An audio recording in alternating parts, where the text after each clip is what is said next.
C-SPAN's local content vehicles are traveling the country, visiting cities and towns as we explore our nation's history, and some of the authors who've touched upon it through their work. This weekend on Book TV, we take you to downtown Indianapolis for a look at the new Kurt Vonnegut Memorial Library. Kurt Vonnegut was perhaps the greatest American writer. He was a World War II veteran. He was a Hoosier. He was a satirist. He was a political activist. He was a husband. He was a father. He was a friend. He was a friend to his fans. He would write back to his fans. He wrote more than 30 pieces of work, including plays, novels, short stories. Some of his more familiar books are Slaughterhouse-Five, which is perhaps his most famous, Breakfast of Champions, Cat's Cradle, and many other books. Vonnegut always brought in his Midwestern roots and often wrote about Indiana and Indianapolis specifically. And if I may read a quote, many people ask me, why should this Vonnegut Library be here in Indianapolis? And I have many different answers, but then I found this great quote that says, all my jokes are Indianapolis. All my attitudes are Indianapolis. My adenoids are Indianapolis. If I ever severed myself from Indianapolis, I would be out of business. What people like about me is Indianapolis. So we took that as a green light to go ahead and establish the Vonnegut Library here in Indianapolis. We have an art gallery, a museum room, a reading room, a gift shop, and I would like to share details about these rooms with you today. This is a Kurt Vonnegut timeline. If you would allow me, I would like to read the quote at the top of this beautiful painting, which was created by the artist Chris King and by a Vonnegut scholar named Rodney Allen, and both of these individuals live in Louisiana. And the quote reads, "All moments, past, present, and future, always have existed, always will exist. The Tralfamadorians can look at all the different moments just the way we can look at a stretch of the Rocky Mountains, for instance. They can see how permanent all the moments are. It's just an illusion we have here on Earth that once a moment's gone, it's gone forever." And something that's unique about our timeline is we actually start on the right side and move to the left, rather than the left side and move to the right. One thing we wanted to mention about this quote, we hope that Vonnegut would know that while he may have thought that once a moment is gone, it's gone forever, we like to think that the moment of Kurt Vonnegut will live on forever here at the Vonnegut Library. He went to Cornell University. He was studying chemistry. He did not plan to go into architecture like his father, but he did think he would move into a science career, and discovered at Cornell that he was not very much interested in doing that. So he enlisted in the Army during World War II. And I'd like to point out a moment here on the timeline that's very important in the life of Kurt Vonnegut, and that is 1944. Edith Lieber Vonnegut is dying from an overdose, probably intentional, of alcohol and sleeping pills. Vonnegut enters combat in Europe. He is captured by Germans in Belgium during the Battle of the Bulge. Soon he is riding in a boxcar with other American POWs to Dresden, a supposedly safe German city, unlikely to be bombed. So Dresden was this beautiful cultural city that was not a military target. As Vonnegut rode in on a train, he was able to view this beautiful city, and then he was placed in a slaughterhouse where the rest of the prisoners of war were held. His slaughterhouse was Slaughterhouse-Five. Over here we have an exhibit that we call the Dresden Exhibit, but it's really his World War II experience that became so important in his writing and his worldview later in his life. I'll start with a photo that was taken right after he was released as a prisoner of war. along with fellow prisoners. And we also have his Purple Heart that was donated by his son Mark Vonnegut to us. He received the Purple Heart for frostbite, and Kurt Vonnegut was embarrassed to have received the Purple Heart for frostbite when so many of his friends had suffered from other types of physical problems and disease. We have a signed first edition of the book Slaughterhouse-Five. This is important because Slaughterhouse-Five is probably the most well-known book written by Kurt Vonnegut. Of the 30-some pieces of writing that he completed, this was possibly the most famous. Why was Slaughterhouse-Five famous? So Vonnegut, let me give you a little bit of history about what happened to him in Germany, and my impressions of why it affected people so much.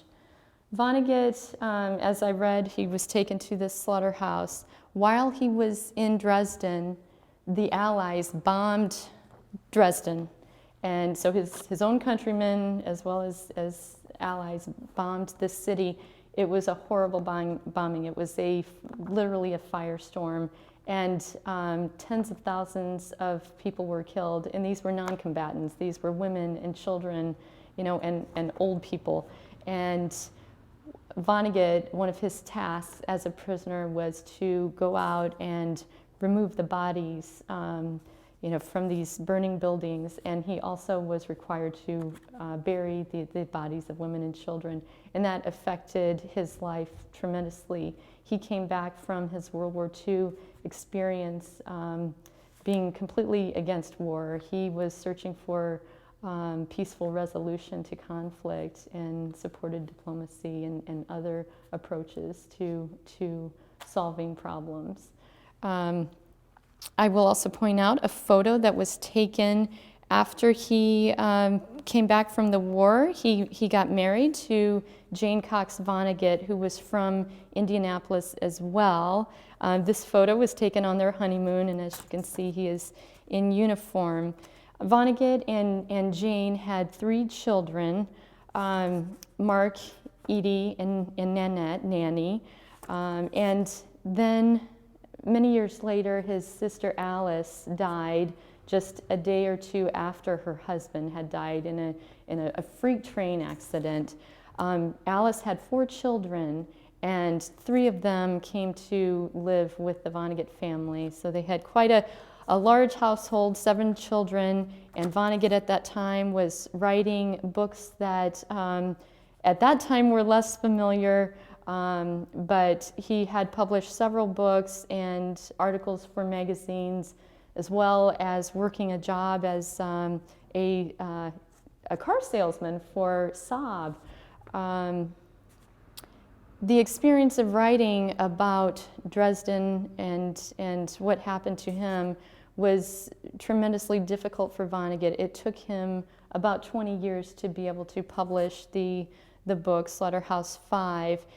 Jane, his wife, had encouraged him to write it. She worked as his editor on the book. She asked questions and got clarity on issues and helped him to retrieve a lot of those memories that he had repressed. Because of the family situation with the addition of more children and the success that was coming with the publishing of Slaughterhouse-Five, his marriage with Jane was rocky. His daughter Edie had mentioned about a month ago that experience and the publishing of the book and all that fame brought to Vonnegut contributed to their marriage dissolving. And at that time, Vonnegut had met the photographer Jill Crements and eventually married Jill Crements, and she was his second wife and was the only other person he was married to during his lifetime. I'll move you over here to the what we call the political activity exhibit, and Vonnegut continued to talk about his interest in finding peaceful solutions to conflict. I think that's another thing that made him very popular during the Vietnam years and after. I mean, this photo, which was given to us by the New York Times, was taken during the first Gulf War. And there is Vonnegut out there at Columbia University. You know, I'm sure it was a large crowd, because even to his dying day, Vonnegut would attract a large crowd. It was, I have been told that he was like a rock star coming into his different speeches in large auditoriums, always filling the auditorium. So here we are in the art gallery portion of our library. I'd like to take you over here and show you a Vonnegut quote that's signed, that was given to us by his artistic collaborator, Joe Petro. It says, "I don't know what it is about Hoosiers, but wherever you go, there is always a Hoosier doing something very important there." This quote was in the book Cat's Cradle, and it's a very funny exchange that the main character has with a fellow traveler on a plane, and that fellow traveler gives this quote. So next we have possibly his most famous piece of artwork, the Sphincter. Vonnegut, in his humor, he associated the asterisk with this anatomical feature. And we actually have used this asterisk in other pieces of our exhibits, including our timeline, which you may have thought had stars in the sky, but they're actually Vonnegut's asterisks in the sky. We also have "Life is no way to treat an animal." This is the tombstone for his famous character Kilgore Trout, who appeared in many of his books. And it is understood that Kilgore Trout is based on Vonnegut himself. And interestingly, the character Kilgore Trout died at the age of 84, and Vonnegut also happened to die at the age of 84. What did Kurt Vonnegut die from? He collapsed. He fell down the steps of his New York City home, and he went into a coma and never came out of that coma.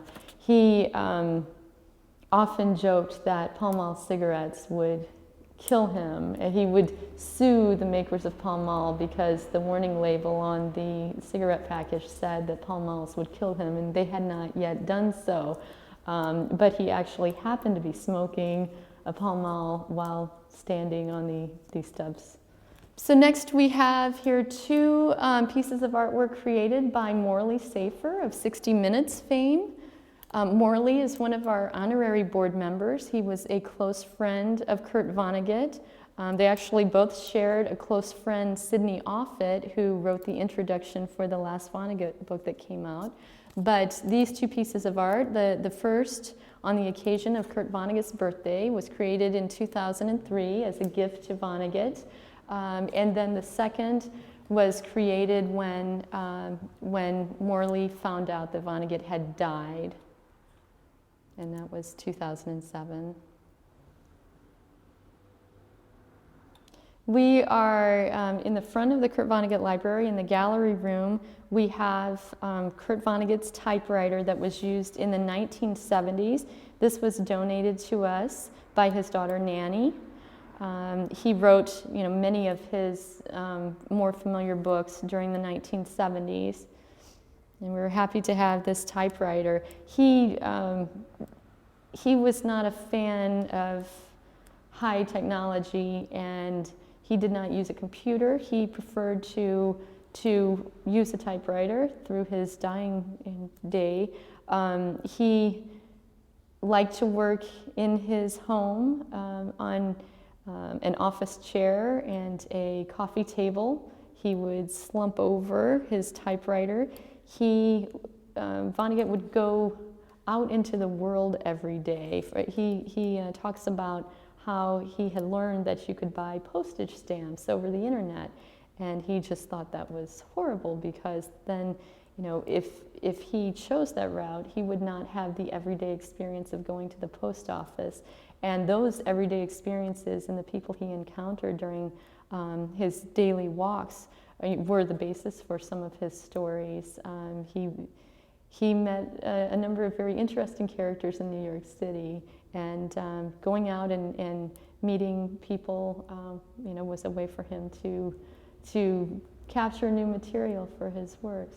Vonnegut is timeless because these issues, you know, we still have the same issues. We're still suffering with war, disease, you know, death, you know, famine, environmental issues. You know, he said your planet's immune system is trying to get rid of you. I mean, he thought we should take care of the planet. These issues, you know, have resurfaced, and it does not look like we've found any viable solutions to these problems. So, you know, I think his work is timeless. C-SPAN's local content vehicles are traveling the country, visiting cities and towns as we look at our nation's history and some of the authors who've written about it. For more information, go to cspan.org/LCV.